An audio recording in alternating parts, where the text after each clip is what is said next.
Welcome to Talk Purpose and Truth, shifting you into higher consciousness. A show that elevates, uplifts, and encourages listeners to grow, heal, awaken, and evolve. Eden and Kim include bold topics, interviews with inspiring guests, experts, and celebrities, intuitive readings, channeled messages, mental health awareness, and hot topics to expand your awareness. Tune in for unprecedented truth, authenticity, on-purpose discussions, and magical moments. Decided to do it and meet with producers and got chosen and signed a 5-year contract. And I had a great time my first season and thankful that I did it. But at the end of the day, it just wasn't totally for me. I think it's also timing. You know, I had 2 little tiny babies and I was going through my postpartum and I was anxiety ridden. So going into season 7, I knew what they were going to make it all about. And I was like, I can't do this. And so I ended up quitting the show probably a few episodes in. And so we came up with like an exit strategy, and that was that. But I did have a lot of fun, and I stay in touch with a lot of the girls, and I still do a lot of stuff with them. So yeah. Well, first of all, what was it like negativity or drama? Because I've heard that a lot, like that sometimes it's not a fit for someone because there's too much drama and you're not a dramatic person or something like that. And then of course we're curious who you're still friends with. For me, like I said, I think it's all timing. If I were to go back now, which I actually did consider, and I met with the producers a couple years ago and did do some stuff, but decided at the end of the day, it still wasn't, what I wanted to do. For me, I think a lot of it was mostly timing. And I just, my kids were so young, and I just felt like it was a lot of, it's not scripted at all. It's obviously it's what's going on in your life. But they do encourage, oh, you need to talk more about your fight with this person or talk about that. And I just felt like pressure to maybe get into fights and do things that I didn't want to do. And then I think the other thing is you get so caught up in the social media side of it, and because you've got to like keep up with your fan base and stuff. And I felt like that was really taking me away from my family. And I just don't think it was like a good fit at that time in my life. Right. I'm so curious to know this. There's on each of the Housewives series, I don't know how to say, but they it seems like there's at least one instigator or pot stirrer. Is that something that they want you to do? Do they encourage that? They don't encourage it. I think it really is like people will say, oh, you had a really good season, but just wait till next season. So I think it's like everybody has different versions of who they are on different seasons, because, the longer you're on, the more you learn. And I think, especially now, because they're coming into their 16th year. Orange County, I think it starts airing in December or January, and it's going to be 16 years. So wow. The bar is really high now for women. They want to stay on the show if they're on. And so I feel like the bar is high for them to cause drama so that they do get the ratings and they do get the airtime.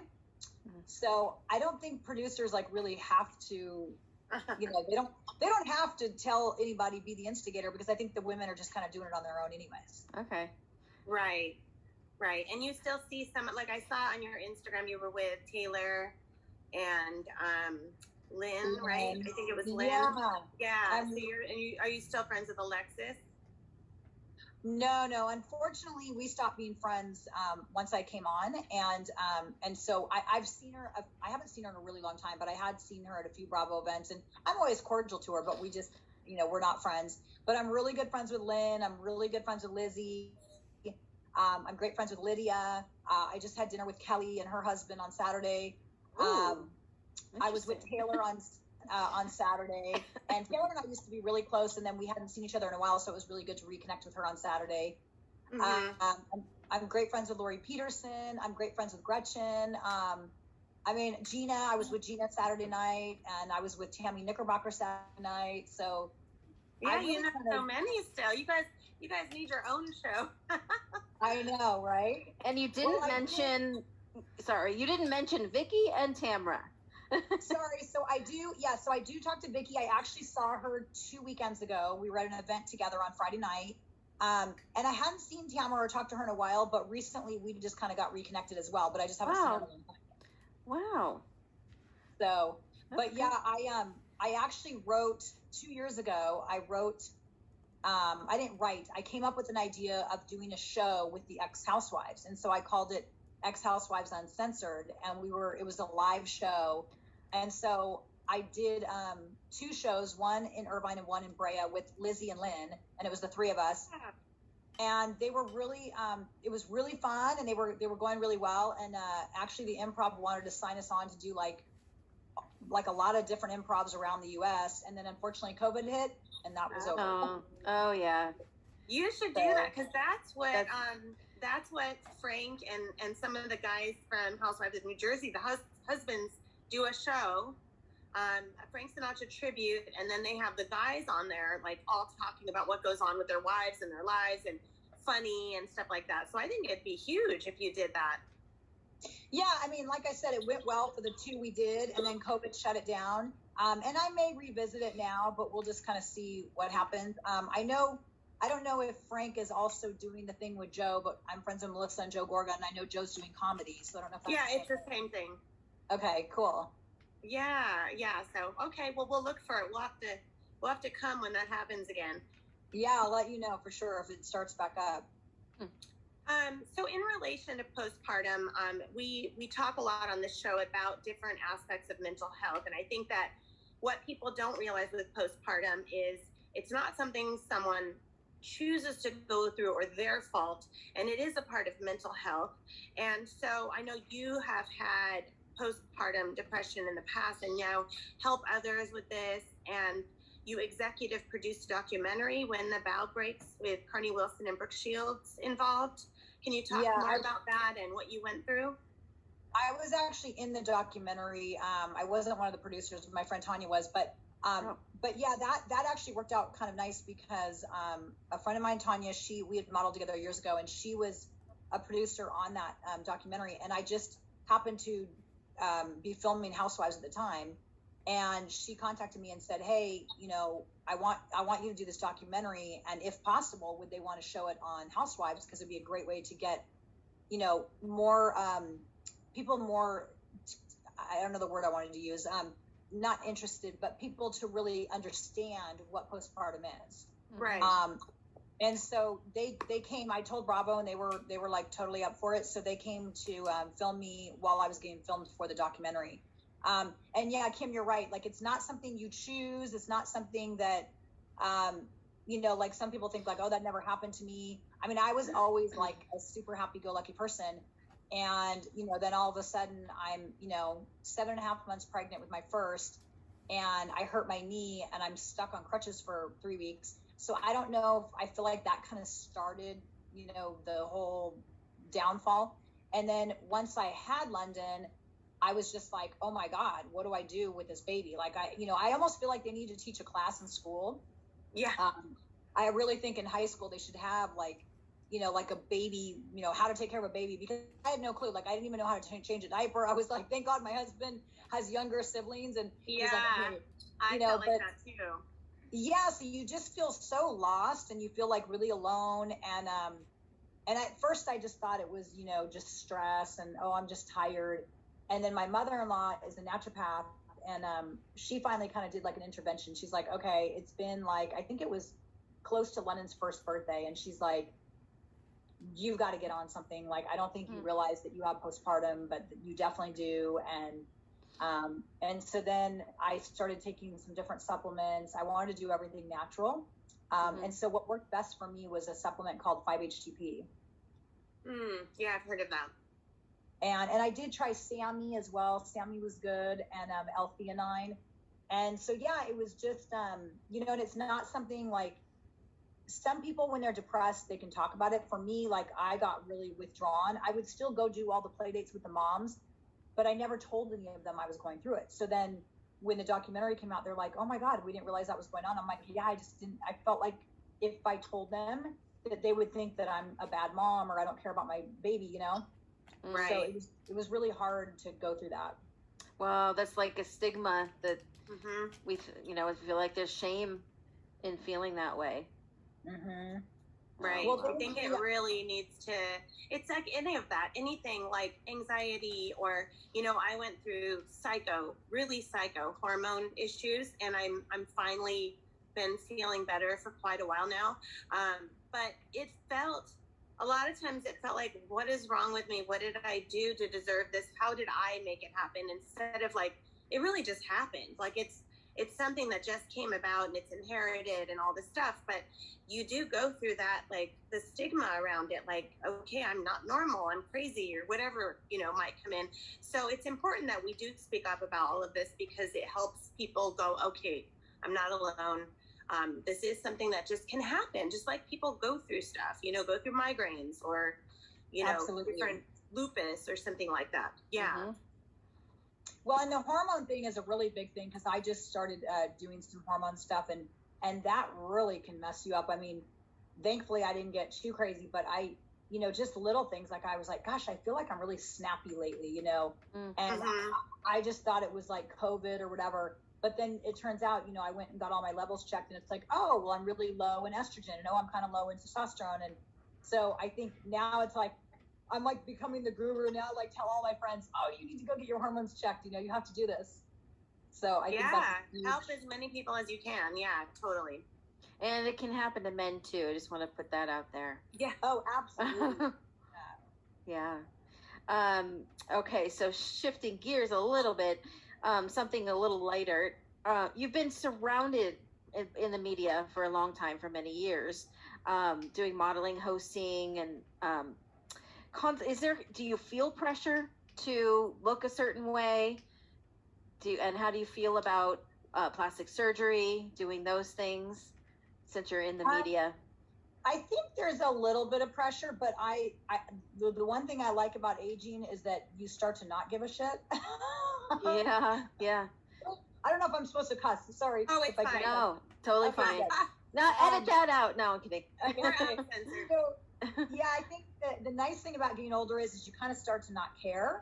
But I think there is a pressure, or if anything, I think it's more, which we all get caught up on, I know at some point, and I try not to, but comparison, like, oh, well, gosh, she looks so good, and, what am I doing, that kind of thing. Yeah. But I am for upkeep. Like, I haven't done, besides doing my boobs, I haven't done any plastic surgery yet. I definitely think, in 5 to 10 years, I'll probably want to do some kind of, like, a little neck lift or a little lift here.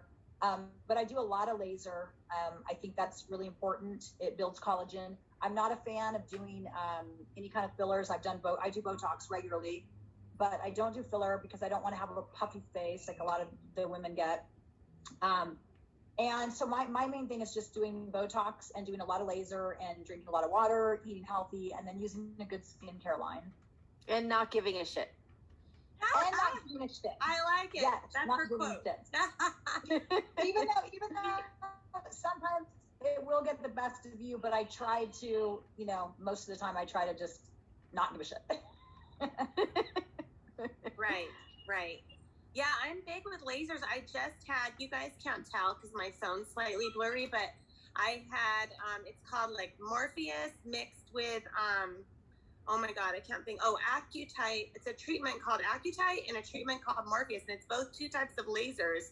And it's supposed to get rid of scars, wrinkles, fine lines, and lift right here. So I had it just on like this lower part of my face. I'm supposed to see the results in 3 months. So I'm like excited. Like, okay, in 3 months, you guys can look back and go, okay, does she look 5 years younger? Yes. Oh, that's awesome. So that's funny because I've been doing research and I just made an appointment to go meet with a med spa about doing Morpheus as well. Cause I heard there's oral therapy, but that one apparently takes it takes out the fat. And I'm like, well, I already have kind of a thin face, so I don't want to take out any fat I do have in there. But I heard the Morpheus is really good. It kind of lifts and tightens this whole area. Right, and I've asked them about combining, I'm all giving a plug right now, but ask them about combining Morpheus and Accutite, because it's supposed to make it last like way more years if you do it that way. Yeah. Awesome. And it's just heated laser. I mean, it hurts, but it's just heated laser. I was going to say, isn't it pretty painful though? It hurt quite a bit, but I didn't need any like they said you could have laughing gas if you need to, and I was trying. I don't want to take anything, so I was just like, and I had squeeze ball things that I was holding. But I have a lot of tattoos, and to me, this is going to make everybody not want to get it, but it felt like getting a tattoo on my face. And so I was like, okay, I can take this because I've handled tattoos before. Yeah. Okay, cool. I mean, I don't have a tattoo, so I don't know how that feels, but yeah, they did prepare me. I mean, you know, that you're going to have to, but you know, it takes pain to be beautiful. So yeah, I know. I tell my daughter, Eden has daughters also, 2 daughters, and I have 2 daughters. And sometimes I'll tell my older daughter, she'll be like, these shoes hurt. And I'm like, fashion hurts. I forgot that you have 2 daughters. And how old are your daughters now, Kim? So mine are 9 and 15, and Eden's are 18 and 21. How old are yours? Oh my gosh. Okay. And mine are 12 and 13.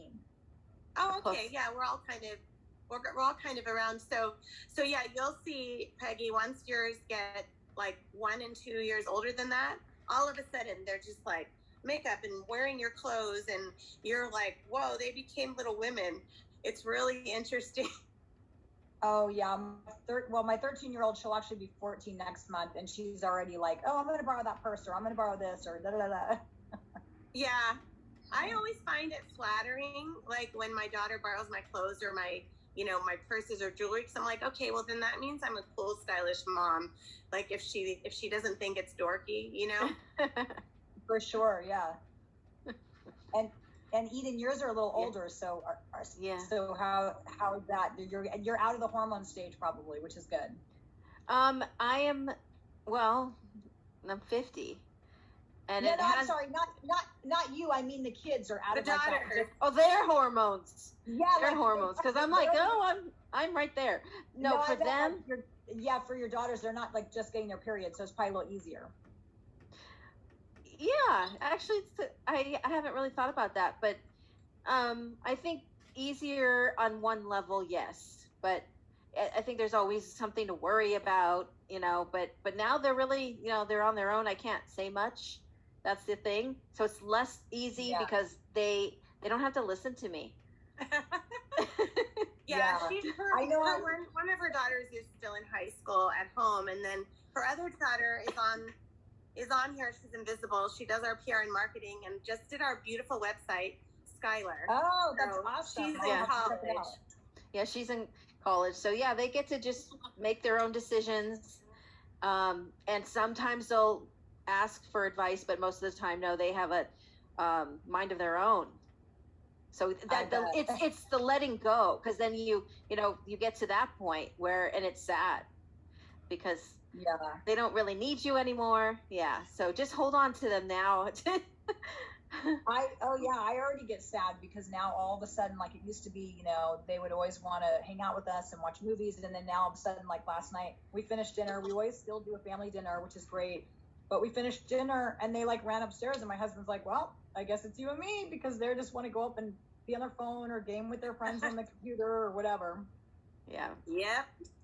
Totally going through that as well. I glued to the phone, and I'm just like, oh my gosh, okay, breathe. Okay. It's all okay. I'm trying to have the balance of strict and being still a cool mom and their friend. It's like, it's a hard job. And I know a lot of parents out there will be agreeing. Yeah, absolutely. Yeah. So Peggy, with TV, because it just sounds like, you know, from listening to you and from seeing what you've done, you do have something in you that is a performer or is a natural host, or, you know, just someone that would be good in the media in front of people. So besides possibly doing a show in the future, what if someone was to approach you to be on a reality show and you could pick what type of show, what show would you be comfortable being on? Well, I actually so when I left the show, I started writing a bunch of my own shows. I came up with some really good ideas, and I sold 2 of them to production companies. One was around the real estate industry, and one was around the wine industry. And at the end of the day, they didn't end up getting picked up by networks, but I still had that passion in me to do something. And then I had a couple opportunities here and there, and then COVID hit, and so now I just picked back up, and I just filmed this week for the wine show. So I think we're going to be doing the wine show, but it actually, the universe always, I think, brings things to you at the time it's supposed to happen. And when I had sold the wine show several years ago, they of course wanted to follow the Housewives. Everyone wants to copy the Housewives because it's just been such a success. And I kind of didn't want that because it was going to be another ensemble cast with a bunch of drama. And the way that I'm packaging the wine show now is just me being a host, which is what I love, and that's my passion. And visiting wineries, and if it takes off and is successful, then I'll be visiting wineries like all over the world. But right now we're starting, here in California. So yeah, it's kind of a wine culinary experience, travel experience show. Oh, that's so cool! Congratulations! Yeah. Aren't you friends with Brandy Roderick? I am, yes. And in fact, she was just on our show. I know. Remember, I saw and I mentioned to you that we're friends, and she was actually going to be on my show a couple days ago when I was filming, and because now she does real estate, and she she still does some acting too, but she does a lot of real estate. So she had a property that she had to do something with, so I didn't get to see her, but her boyfriend, her boyfriend was on the show with me. Oh. Cool. Yeah. She was telling us all about her living on the land, and how she can dress and what she has to do and get out in the nature, and very cool. And you're also really good friends with Devin DeVasquez, who was on our show.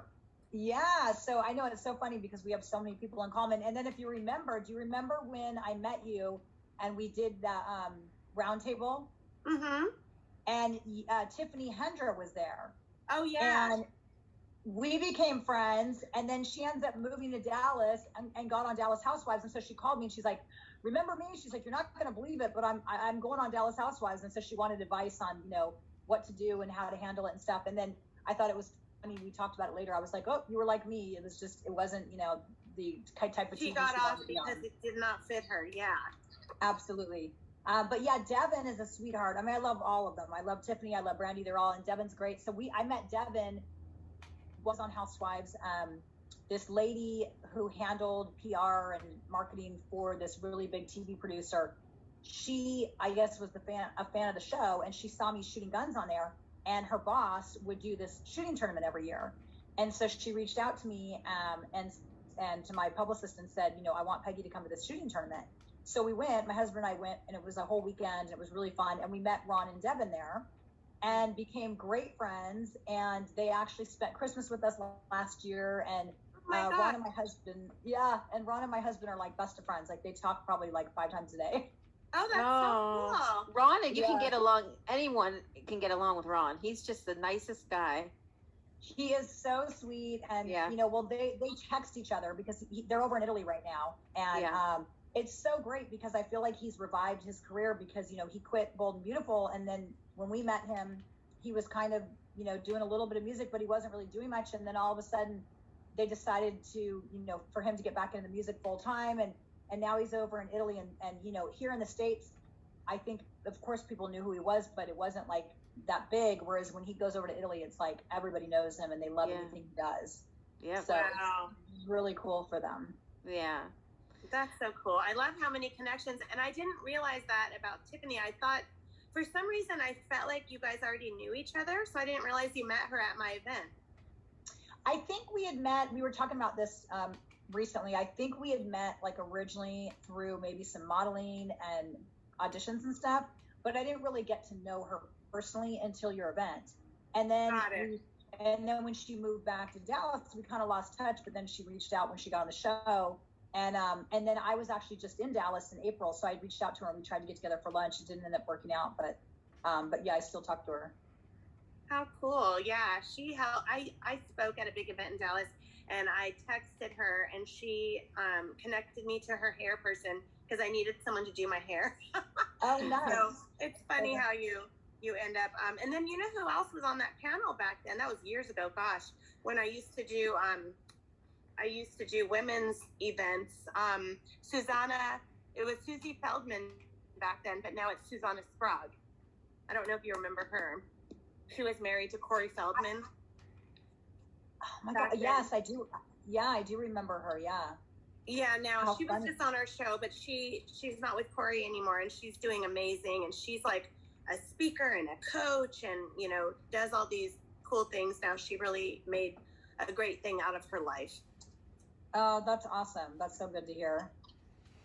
Well, anyway, we're so happy you got to be on the show, and would love to know how everyone can find you and follow you and see what you're up to. Yeah, thanks. That would be great. I'm at OC Peggy Tanous on Instagram, and then just regular Peggy Tanous on Twitter and Facebook. And I've got my workout DVD still out. It's on Amazon. You can purchase it on Amazon. It's Peggy Tanous, 30-minute total body workout with your toddler. And I want to mention that a lot of people are like, well, I don't have a kid. And I'm like, you don't need a kid. You can use, hand weights. You can put ankle weights on. You can hold your dog. It's just, when I came out with it, the kids were younger, so I used them as like my weight and resistance. But